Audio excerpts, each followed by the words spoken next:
In our thesis, we set out to try our hand at creating an intelligent AI which would be able to play popular game mode Domination. In Domination, the objective is to capture as many objectives on the map as possible. When a team is in possession of the majority of the objectives, the enemy team begins to bleed points. If a team manages to reduce the opposition team's points to 0, they have won the game. In order to achieve this, we have employed the use of two technologies, ML Agents and the Unity game engine.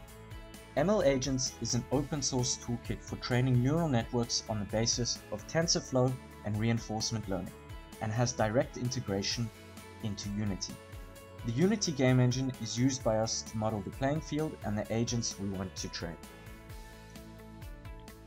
We passed through different stages of training the juvenile agents, from basic movement and seeking to more complex teamwork-based behavior to create a mature agent.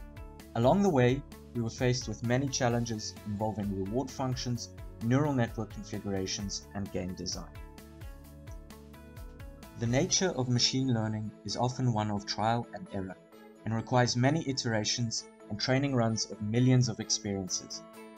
It is this implicit nature that made this project as interesting as it was. We feel as if we have learned as much along the way, if not more, as our agents have. The result of our project is two neural networks capable of playing Domination against each other. Although the behavior still leaves room for improvement, we were very pleased with the agent's abilities to compete strategically and efficiently.